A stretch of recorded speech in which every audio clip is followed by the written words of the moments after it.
Hello, I'm Paul Gates. Welcome to the Academics. I'm joined by my fellow panelists, Christine Trexler, and our guest panelist filling in for Dave Spiceland, Heather Preston. Now Appalachian Senior Riley Hutchinson will go over the topics that will be discussed today. Hello, I'm Riley Hutchison. Today on The Academics, the panel will discuss the current events affecting us globally, nationally, and locally here in the High Country. Today's topics are the HB2 repeal, the ISP Privacy Bill, and Bill O'Reilly's sexual harassment allegations. Thank you, Riley. Today we're going to take the North Carolina HB2 statute repeal first. And Christine and I were talking about what it entails. Tell us what the changes are this week. Yeah, so I guess we talked a little bit last week about HB2, but the current repeal is basically if you had some ordinances in place before those could stand, but until 2020, no local ordinances can be passed to protect any discrimination against your sexual orientation, your gender identity, anything like that. So both sides on the far sides are pretty dissatisfied, I would say. On the more liberal side, it's really not going far enough to actually issue protections, but on the more conservative side, they didn't want any changes to the bill, so it's kind of bittersweet. I do think it's a bit of an improvement, but it's definitely not going far enough to actually protect the people who are most vulnerable. So it does do something for the bathroom situation, which is, of course, the sort of the marquee description of it. But it doesn't do much for the other things. Yeah, which is very important to be able to actually pass protections. Like Charlotte, that's what this whole thing started about. They wanted to pass some ordinances to just ensure basic civil rights for transgender people, and that caused an outrage, and then it was this huge ordeal with HB2, and it really has undercut local governments across the state. Does it also still include a prohibition against enacting minimum wage laws and things like that at the local level? Yeah, I believe until 2020 it still will. Yeah, that's the other thing. Yeah. None of this takes these anti-discrimination things can't be passed for another 3 years. Heather? Well, in fact, that's what I was going to say, that a lot of folks think this is worse than HB2. It's definitely HB 2.0 in the sense that in addition to not providing any protections to the LGBTQ community, it also makes it impossible to enact any change to protect anyone or make any other amendments to the law until 2020. That's 3.5 years. So it cuts out all amendments. Yes. Yeah. Yes. What does this mean on campus? Now, what does it change at Appalachian or in the UNC system? I mean, I think that's a great point. I don't know exactly how we're going to be protecting our students. I think hopefully we can line up more with Title IX because HB2 was a direct violation of that. At least for campuses, there should be protections, and that's a federal mandate. It's a civil rights law. So hopefully all the universities can get back to cohering with Title IX. Are the changes that have been made effective immediately, or have they taken effect yet, or is this something that doesn't come down the pike until recently? Because I ask because I haven't noticed anything change on campus. I mean, it seems to be the same as it was a month or two ago. Yeah. That's, heard anything about any other campuses' reaction, anything like that? I've not seen anything in my social media feed, and I've not seen anything in the news statewide. I think everyone is just sitting around to see what's going to happen. It's interesting. The most that I've seen are voices like the ACLU, any human rights organizations that have come out against the bill itself, but really that's it. Yeah, no announcements from the general administration. No, or anything like I was that, surprised about that. Yeah, because when it first took effect, we had a lot of communication from the president's office. Yeah, my guess is we'll hold the course on that. That single-use bathrooms, which obviously were part of the repeal, will still be open to anyone who identifies the way that they do, but multi-stall ones, like you mentioned, you can't change it. What it does is it leaves control of the bathrooms in the hands of the legislature. And it stifles the ability of local communities to serve their own citizens. Yeah, that's a good summation of what this has actually done. I mean, and phrased that way, which is accurate, it sounds a little bit silly, which is, of course, yeah, we've heard plenty about that. Yeah, what bothered me the most about it was very much a decision that was made so that you can bring basketball back to North Carolina in championship form at the collegiate level. And the NCAA has followed suit and has reluctantly agreed to consider North Carolina.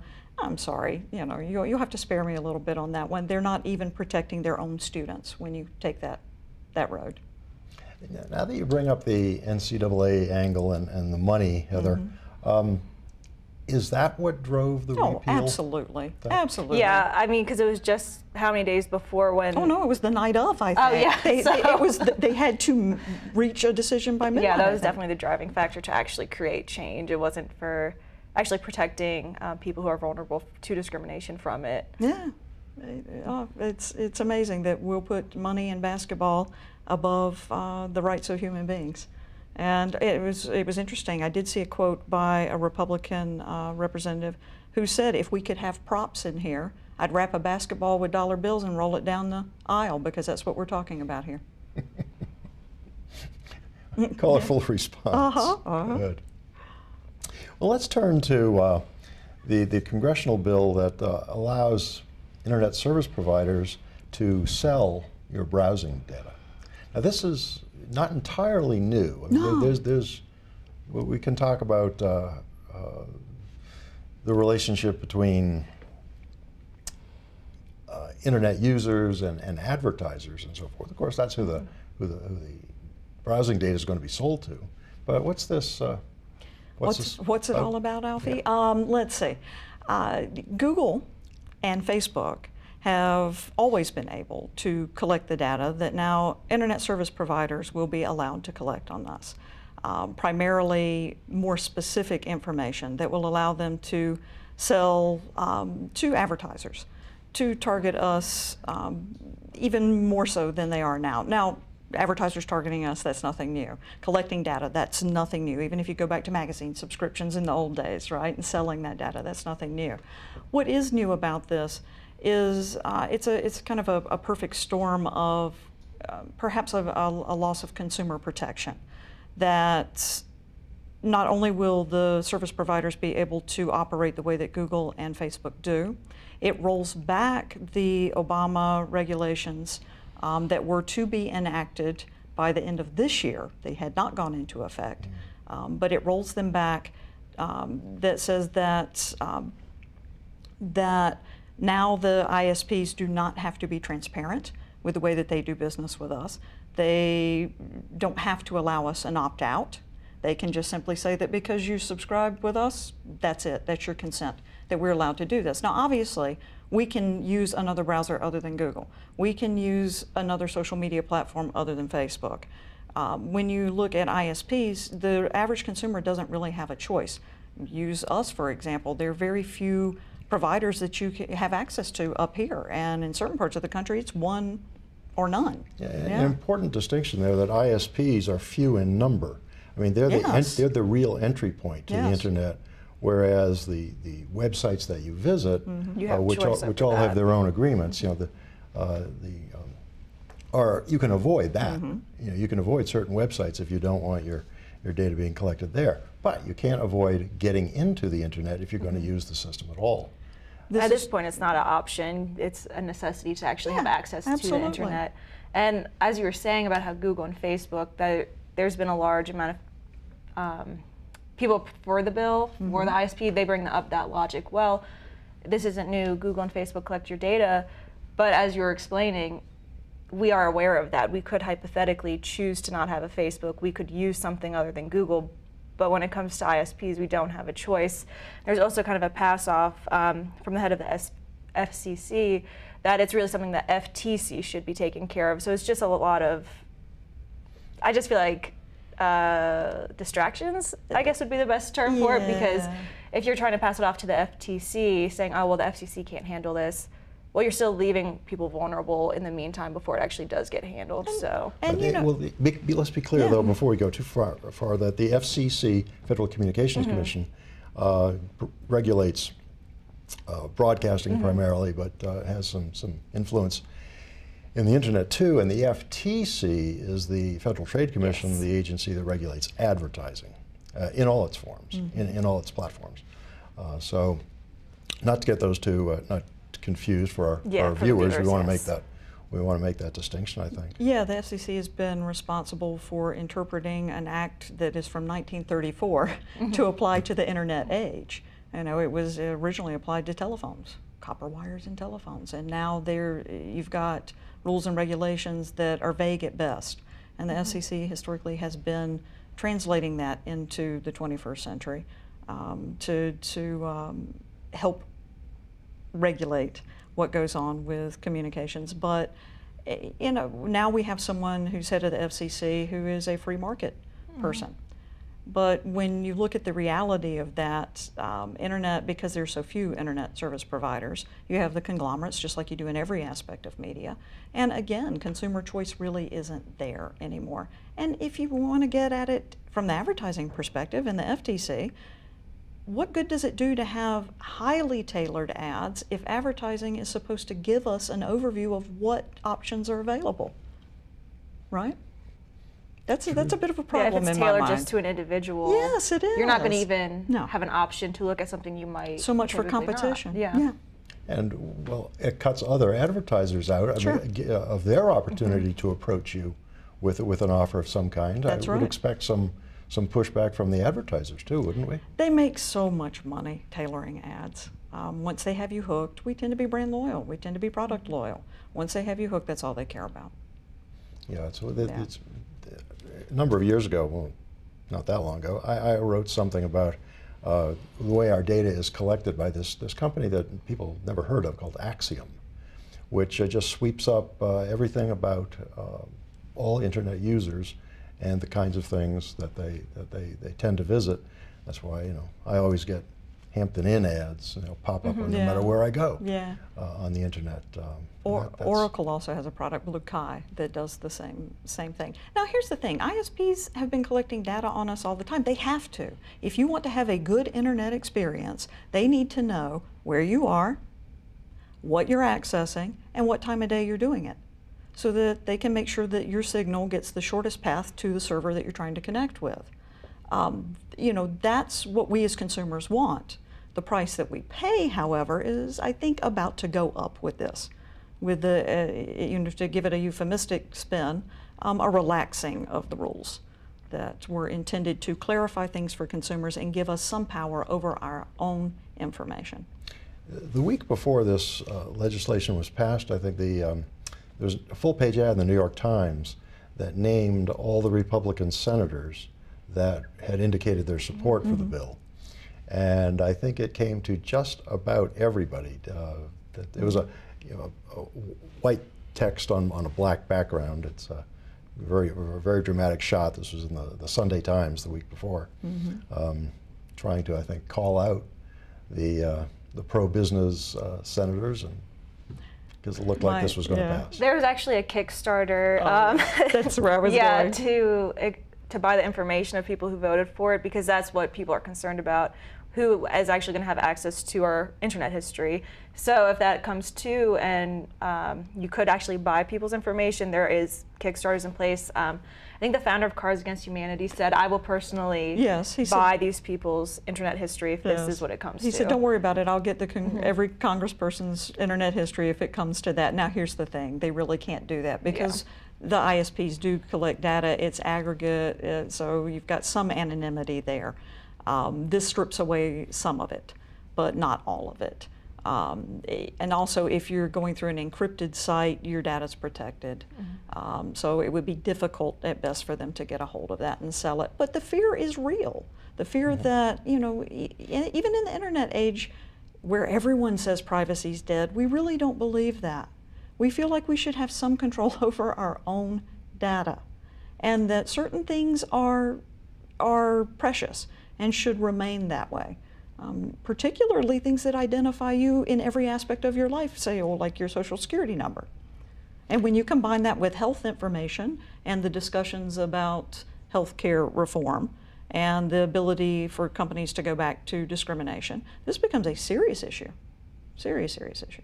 Yeah, and that's not immediately obvious, No. I don't think, to a lot of people that, you know, you're right there with your computer, you're alone, you check out a few sites and you go somewhere else, and we don't tend to think that that brief visit to various sites is being scooped up. Oh, absolutely. And sold. Of course, you know, this is why Facebook and all the other social media sites are all free, because, you know, you're the product. Free. You're the product. You're paying for it dearly. Right. You know, collecting that information, it's sold to advertisers for the whopping sum of 2/5 of a cent. Yes. Well. So you can get a lot of people when you're paying 2/5 of a cent. All right. Information about a lot of people. And per hit, it makes it pretty reasonable. Yeah. I mean, it provides a lot of information at Sure a reasonable does. price. Yeah. Sure. Yeah. Good. Okay, now let's shift again and go back to the hot news recently about Bill O'Reilly's settlements with a number of women for harassment allegations. Shocking. Just kidding. I've been pretty intrigued with this story. What was the correspondent's name she was one of the people who settled, and she had actually mentioned that for employment you have to agree that you cannot take something to court and you must mediate. So I think that's an important place just to start, because there are people saying, you know, why would they want settlement? Why would they want money? Well, legally they had to do it that way. There was no other choice in the harassment case. They had to mediate and they had to settle. So I just thought that's important to start off. Yeah, it's difficult enough to see a case through the end, even if you can go to court. I mean, you're talking about lots of time and lots of money.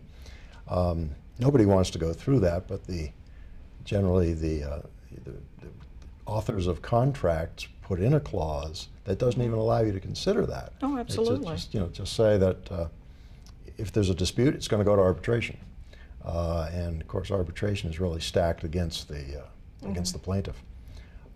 But this is Fox News again, and this kind of allegation is not new. No. We've just been through this. I can't remember how long ago that was. Last summer, Roger Ailes, you know, the president of Fox News,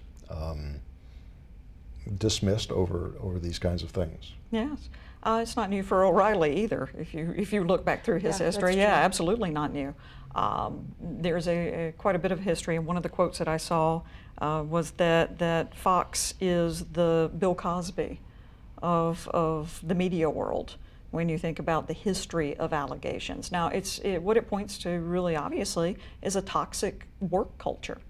When they fired Ailes, they brought in a new human resources person, and they've started training over the past few months. But you've got a lot of history to undo when you have a culture like that. And what's interesting for me is that this culture is allowed to exist when very obviously it is so extraordinarily expensive.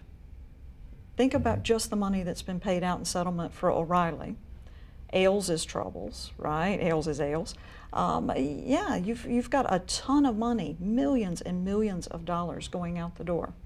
And then you get advertising being pulled. Well, that may be the more damaging result. Is you know, we were just talking before we went on the air about 50 advertisers have now pulled their ads from the O'Reilly show. I didn't even know there were that many. That amazes me because, like I said, yesterday the number was 27. So overnight it almost doubled. They're like falling like dominoes, because if they see their competition, it was 6 car companies alone have pulled out. I was just going through the list. I was like, another car company, BMW, Mercedes, because they don't want to be associated with that.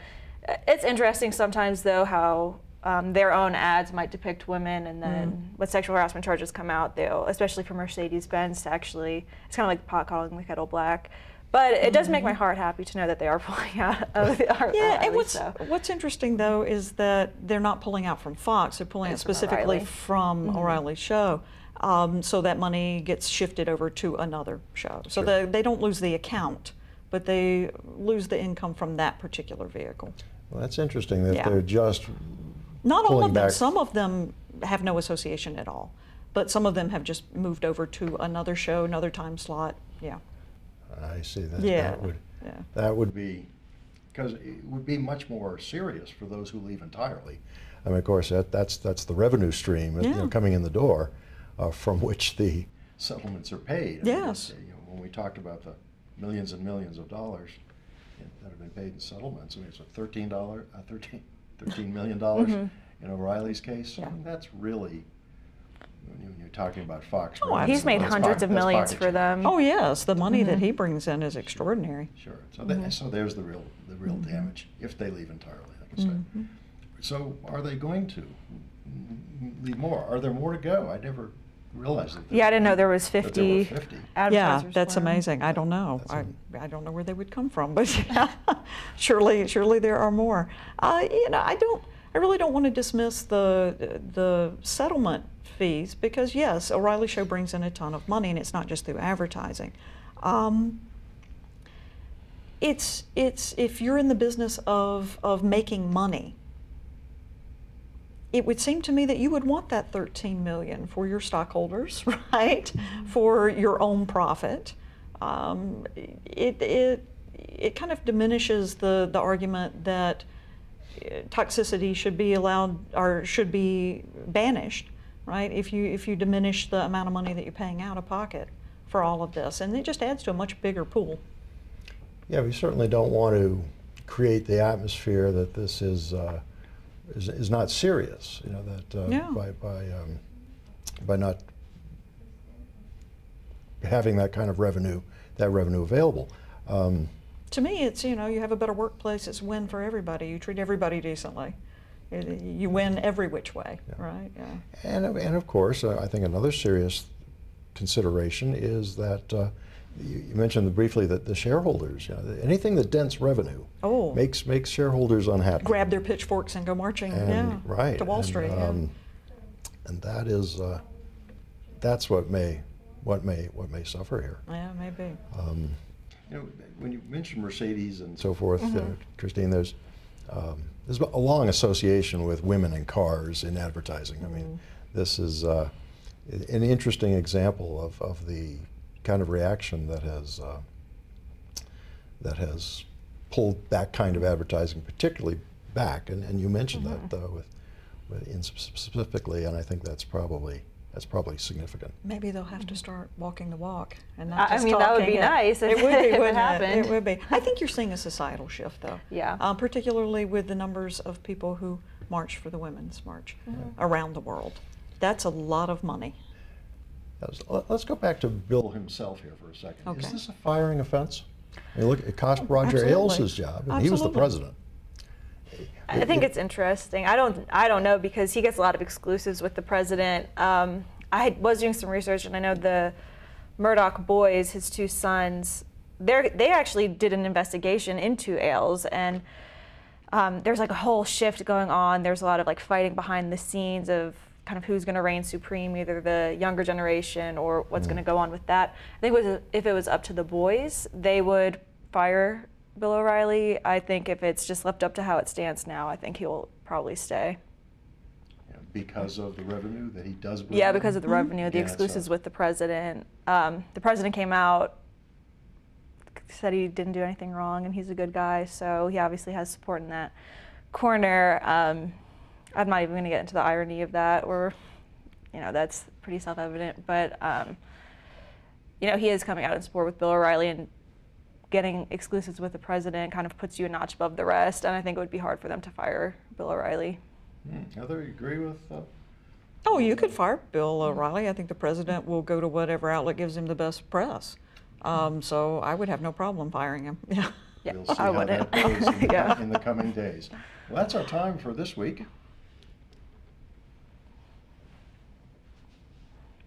Thank you for tuning into The Academics. See you next week.